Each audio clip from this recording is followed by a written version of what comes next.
Ready to stop spinning your wheels and start moving your business forward? You're in the right place. On each episode of Accelerate to Achieve, we'll discuss a crucial step in the journey, offering tips and advice that you can apply immediately within your own company. From financial management to customer success to digital transformation, we'll cover it all while providing leadership lessons from top industry insiders. In just 15 minutes, you'll be inspired to build momentum through action and achieve incredible results. Welcome to Accelerate to Achieve, the podcast that moves you from question to answer and idea to execution.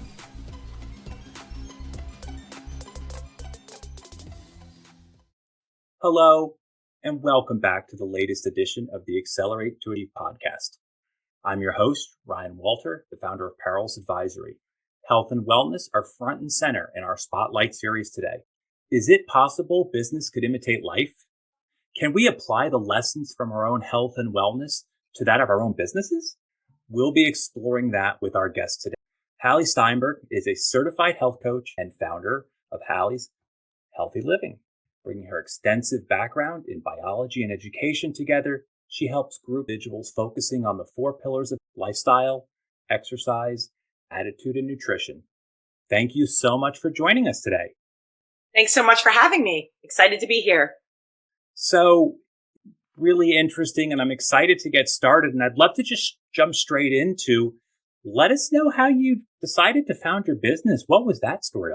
Well, I think it's been in the process for many years. So my background is in biology. I have a degree in biology. So I've always wanted to work in the health and wellness field. I took a little veer in my path, and I ended up becoming a special ed teacher for a decade. So I'm still teaching, still helping, not necessarily in the health and wellness field. And then I had my children, and I really wanted to get back into the health and wellness field. And I see how important health and wellness is, especially for growing families, young children.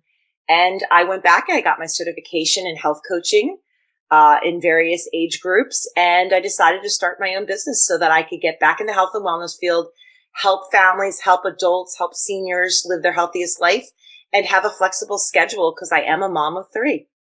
Well, it seems like you may have made a big change, but often I get the sense that big changes, while daunting, may not be what it's all about. Is it possible in everything you do that simpler changes can make all the difference? Absolutely. In fact, that's my tagline, simple changes for a healthy life. I'm all about moderation and in those small steps that lead towards habit. So when I work with people of all ages, I really focus on the 4 pillars of health, which is the LEAN acronym. That stands for L, lifestyle, E, exercise, A, attitude, and N, nutrition. So that stands for the LEAN acronym. And those 4 pillars affect everybody in their healthy living journey. So it's not just about making drastic nutrition changes. Sometimes small tweaks make a huge difference. And these things need to be sustainable. So we talk about small changes in those 4 areas that are sustainable, doable, and that you are motivated to continue to do throughout your life so that they become habits. So once again, I have found through practice, through working with people, through extensive research, that when you make these drastic changes, things that are not necessarily realistic or very extreme, these things don't necessarily become habit because you don't do them over time, and they cause dis-ease. I'm not saying disease. I'm talking about dis-ease, uncomfort. They cause issues that basically take you off of your comfort zone. And that's fine, but when it's too extreme, it's not something that, once again, will be sustainable. So that's why simple changes really do make a difference because people can stick with them. They're not too extreme, and they're definitely more apt to keeping those changes and making them into habits. I'd love to stick with that theme of sustainability. I'm guessing from, the L and for your lifetime, people often look for the quick fix, but can you really then actually sustain if you do it that way? That's a great question. And it's not only with health and wellness, but of course I'll come from that perspective. But yes, people are always looking for the easy way out. What can I do? What can you tell me to do? How can you give me something to make things easier. And what I have found, especially with health and wellness, it's not about that easy fix. It's not about that quick fix. It's about the sustainable change. It's the things that you do on a regular basis that makes the difference. So for instance, a lot of people want to focus on weight loss with health and wellness. Now, having a healthy weight is very important with your health. However, when I work with my clients, I don't focus necessarily on weight loss or weight per se. I focus on those habits, those changes that will help lead to a healthy lifestyle versus a number on a scale. So a lot of what I do is something called intuitive eating, where you learn about how you feel with your own eating. What are you in the mood for? What is your body telling you? So it's more of a process of getting data from your own body rather than listening to someone telling you what to do, how much you should eat, etc. So a lot of people, once again, would like a product. Oh, give me a product that will help me lose weight or help me feel better or help me sleep.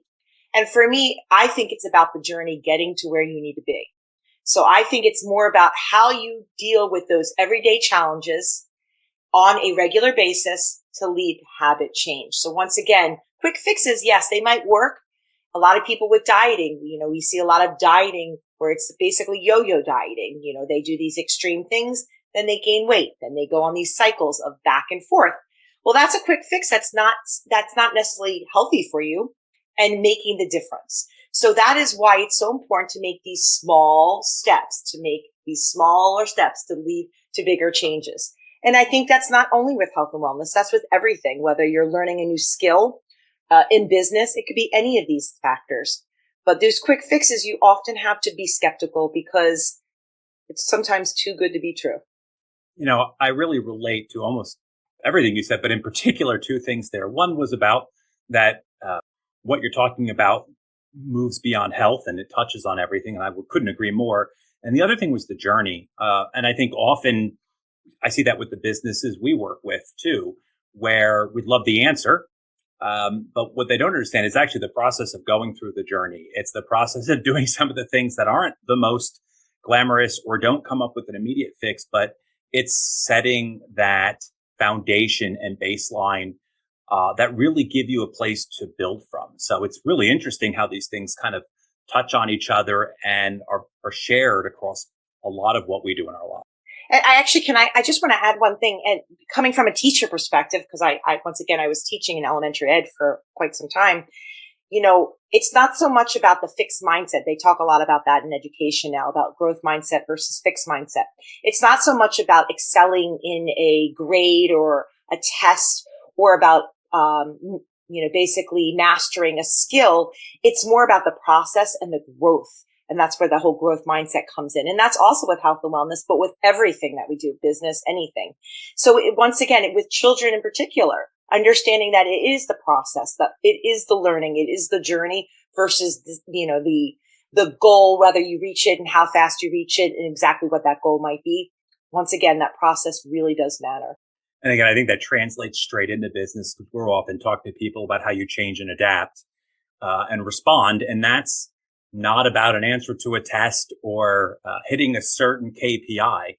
In cases, it's really what you did to, prepare yourself for that. Or, if I take it to the educational perspective, allow yourself to grow or learn. So, like I said, the parallelism here are really great. And I'd just love to jump that into let's move forward on the right way to invest towards our long and how we go about doing that. Well, I love that question because we talk to financial advisors about investing in our IRA, your individual retirement account. Well, I work with people on how they invest in their IRHA, which is your individual retirement health account. Because what we're doing every day is going to lead to what happens in our future and our future health. So if we're working towards living healthy, making healthy choices, living an active lifestyle, some of these lifestyle tips that a lot of are very helpful and beneficial. If we focus on healthy fats and eating those fruits and vegetables, we are in fact investing in our future health. It's very interesting because, people, once again, talking about that quick fix, people might have, and I don't want to just say fast food, but maybe make some choices that are fast and easy. They say, oh, I feel healthy. Everything looks great. I look great. I feel great.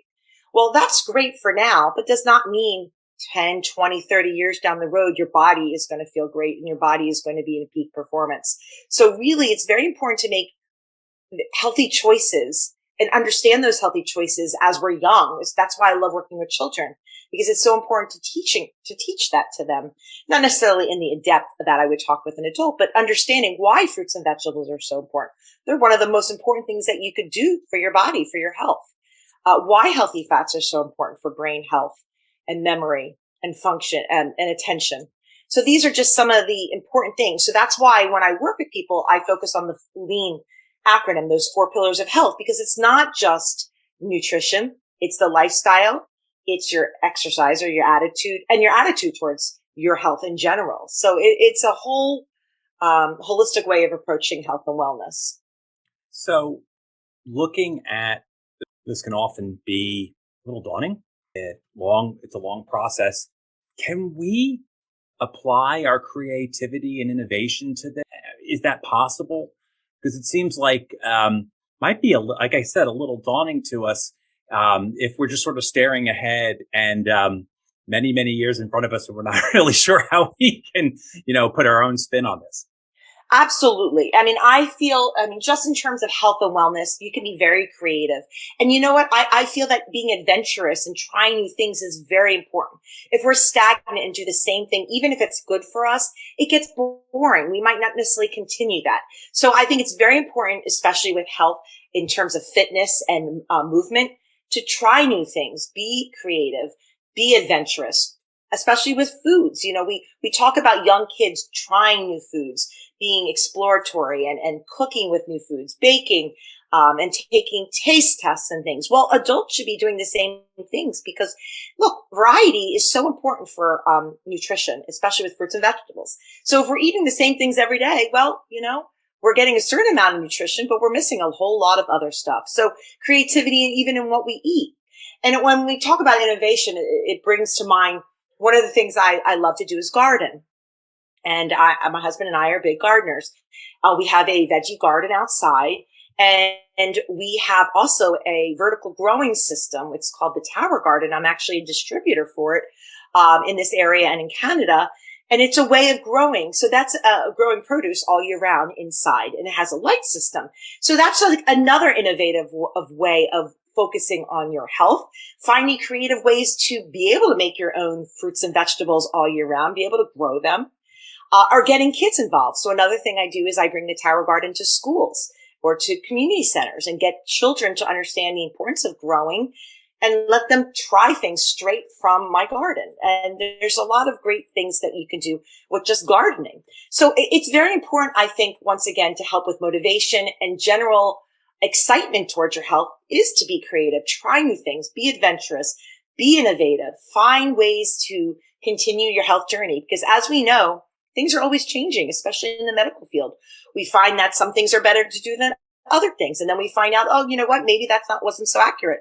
Maybe it's better to do something else. So my feeling is stick with the basics, your fruits and vegetables, your healthy fats, your lean proteins, stick with those basics, get your body moving and be creative with them. Find fun ways to be creative and innovative with those important parts of our health and wellness. So I know in my line of work, sustained success really never comes from telling someone. They actually have to really arrive to that solution on their own. Do you find that the same in your? 100%. Absolutely. So that's the idea of coaching. I've been a teacher as well. Same type of thing, the same principle. I might share education about something. I might give suggestions, but overall it comes to the person individually, whether it's a child, an adult, senior, doesn't matter. It comes to that person to make those changes. I could certainly tell someone you need to eat so-and-so, you need to do so-and-so and give a plan. But if it's not coming from that person, it's not something that necessarily will be innate. It will not be a learning tool and it won't be necessarily sustainable. So that's why it's so important to share information, share the education and coach. Don't tell someone what to do. That's what basically let them come to their decisions and guide them. And the guidance is what's so important with coaching. And I also feel that, a lot of children, when you work with children, there's a whole other element of control and, a power struggle there. So with children, it's a whole other animal because you need to be conscious of that power struggle that they're going through, being told what to do, veering away from authoritarian lifestyles and things like that, or suggestions. So really you want them to be partners. It's the same thing with adults as well. You want to be a partner and you want to be someone there to root them on, guide them, but ultimately it has to come from them for it to be sustainable and for them, that person, to learn and really grow. So as we wrap things up here, I could imagine for a number of folks out there, this could all seem very daunting. What advice do you have for simple ways they can start doing? Well, that's all about starting small. Simple changes. Let's remember it. Simple changes for a healthy life. What can you do that will make a difference day to day? It doesn't have to be extreme. First thing that comes to mind is adding more fruits and vegetables. I cannot express the importance of fruits and vegetables, how important it is in children's growth as well as adults' health at all ages. Not only to help our fight illness and disease, but to support our immune system. So many important things to prevent health issues later down the road, as we talked about, our long-term health. So adding fruits and vegetables, try one or two things a week. Add a new type of variety that you've never tried, a new color. I'm all about eating the colors of the rainbow. Well, if you predominantly eat reds and greens, maybe you want to add some yellows and oranges. And so that's a great strategy right there. How can you add more fruits and vegetables? Another one that I love to do is get more movement. It doesn't have to be an exercise program where you work out an hour a day at the gym. It could be simply walking more often. It could be dancing in your house. It could be gardening. Just getting your body moving, getting your heart pumping is so important. So simply adding more movement every day, even if it's a couple minutes, it makes a huge difference. So right there, those are just two quick, advice, suggestions that I give that are pretty simple, and that you can be creative with. And that once again, you need some guidance. There's tons of information out there. There's, of course, health coaches, there's doctors, people that can support you in the way, and also books. There's so much resources out there, so many resources out there helping with that. But once again, start small and continue, make new habits, healthy habits. Well, as I draw it to a close here, I come back to what it feels like I tell most businesses, which is all about momentum and it's all about movement. And it's a lot easier to improve and change while in motion than trying to start from zero. So again, I'm just struck by how much things parallel here. And I just want to thank you for sharing such critical advice and guidance that I just think everyone in the audience can benefit from. Now, before we go, is there anything you'd like to tell folks for those interested in learning or exploring things further? Absolutely. I'm always open for consultations. I work with individuals or groups. I also do presentations at businesses. So my website is hallieshealthyliving.com. And I also want to welcome anybody to join my Facebook community. It's called Hallie's Healthy Living as well. And once again, that is a community where I am just trying to educate people, give them simple changes, give simple tips about health and wellness. I add recipes. So I'd love you to join my community, Hallie's Healthy Living group. And we're going to be including everything Hallie has mentioned in the show notes and hope you enjoyed in our Spotlight series. Thank you so much for listening today. I look forward to joining you on the next episode. Until then, I'm Ryan Walt. And remember that solving your biggest business problems begins when you decide to accelerate your approach. At Parrels Advisory, our focus is your business's future. Having the right insight, experience, and perspective makes all the difference when tackling far-reaching issues within your company. We are here to simplify the steps, unlock your potential, and move you forward, making your vision a reality. We've helped startups achieve massive growth, mid-sized businesses navigate digital transformation, and enterprises embrace innovation. Wondering how to jumpstart your business and move it forward? Contact us to discuss your audacious goals during a complimentary consultation. Thank you for listening to this episode of Accelerate to Achieve. If you're enjoying the podcast, please subscribe and leave a review wherever you listen. Got a question, feedback on the program, or interested in being a guest? Simply go to parrels.co/A2A-podcast and send us a message. To learn more about our work or to book a consultation, visit us at parrels.co/contact. Until next time, remember that solving your biggest business problems begin when you decide to accelerate your approach and achieve more.